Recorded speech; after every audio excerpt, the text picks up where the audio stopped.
Let's get to 1,000 subscribers. Please help support Joni and our team by subscribing and turning on notifications.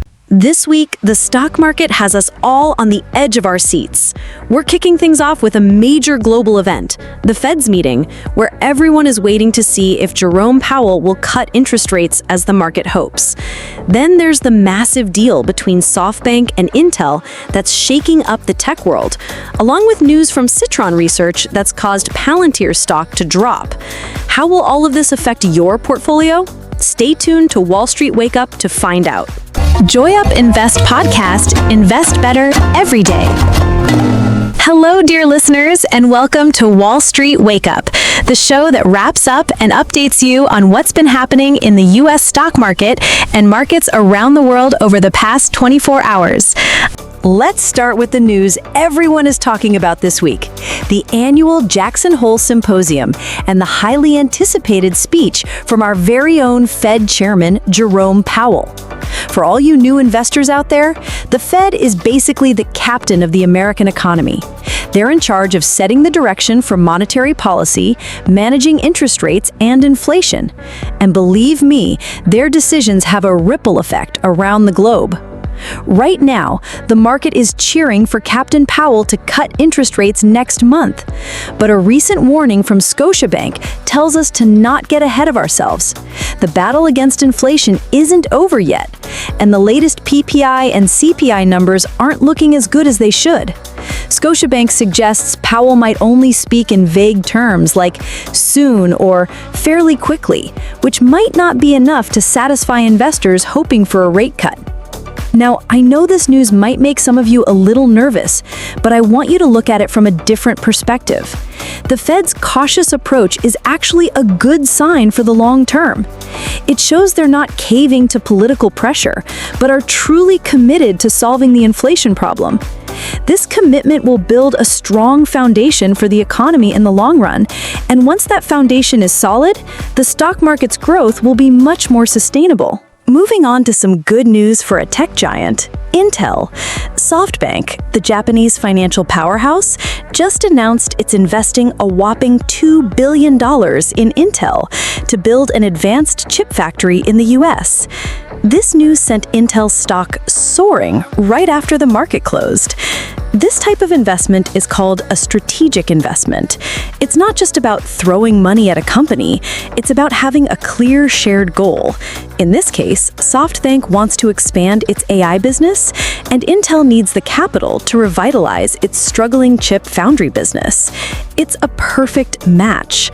This deal isn't just about two companies, it shows that the AI and advanced chip manufacturing trends are the future that everyone sees.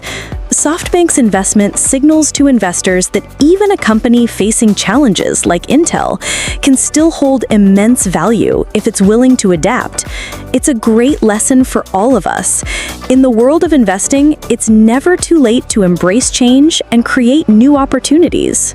Now for some news that might make a few investors a little uneasy. Palantir, the big data analytics software company, saw its stock drop over 2% after Citron Research, a well-known stock analysis firm, warned that the stock is overpriced. Citron also pointed out that CEO Alex Karp has sold nearly $2 billion of his shares over the past 2 years, raising questions about whether the company's own leadership is confident in its future. For any of you holding Palantir stock, I encourage you to look at the company's fundamentals before making any decisions. Don't let daily news headlines scare you into a panic.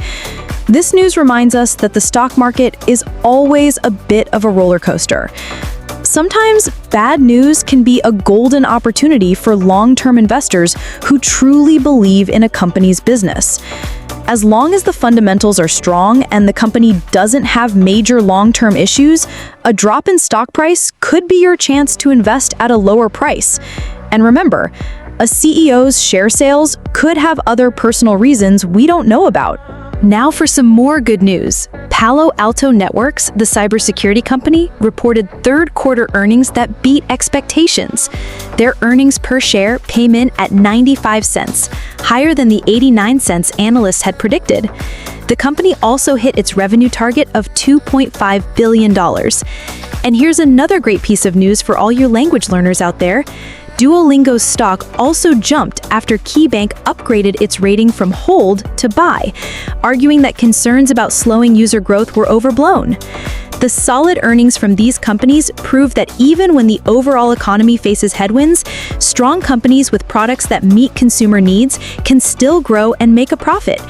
As investors, this is exactly what we should be looking for: companies with real earnings and a clear future that can lead to satisfying long-term returns. So, what do you think of this week's headlines? As you can see, the stock market is a lot like life, full of ups and downs. But the most important thing is to have a well-rounded perspective and not panic over the market's emotions. I like to compare investing to taking care of your health. You can't get healthy by eating one good meal, and you can't build a strong portfolio by buying one great stock. Everything requires consistency, understanding, and most importantly, a positive outlook. Remember, no matter if the market is up or down, good opportunities are always hiding somewhere. And I have to thank investing.com for all of the great data we shared today. Now, let's get to the most exciting part of the show. Let's take a live look at the stock prices related to today's news. I'll be analyzing stock prices for you live with daily updates. Let's start with a stock that's really on fire: Palo Alto Networks, PANW. Palo Alto Networks is a leader in the fast-growing cybersecurity market. Their main business is providing comprehensive security solutions for networks, the cloud, and individual devices. In this digital age, threats are getting more and more complex, so the demand for cybersecurity will only continue to increase. Looking at the price chart for PANW, you can see a very strong bullish trend. In the long run, the stock price has a great chance to continue climbing with the industry. Key support could be around $120 to $140, with the next resistance possibly hitting $220 to $250 or even higher. Next, let's look at an app we're all familiar with: Duolingo, DUOL. Duolingo is a fast-growing language learning platform with a huge user base and a great freemium business model. The company's value comes from building that large user base and then monetizing it. That is, converting free users into paying subscribers. In the long term, the online education market has massive potential, especially as more people get access to the internet. The price chart for Duolingo shows a clear uptrend since its IPO, and it's currently moving within a bullish channel. I expect the stock to continue rising in the long term as the user base and business expand. Key support is around $250 to $280, with a clear resistance possibly around $450 to $500. Next, let's get a bigger picture of the market by looking at the NASDAQ 100 index, NDX 100. The NASDAQ 100 is made up of 100 of the largest technology companies, so its performance reflects the overall tech industry. In the long run, technology will continue to be the most important driver of the economy, from AI to the cloud to various software.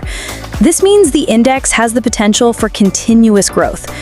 However, if you look at the chart for the NASDAQ 100, you can spot something called divergence. This is a warning sign that the momentum might be weakening, which could lead to a short-term pullback or correction. But overall, I believe this index still has a lot of room to run in the long term.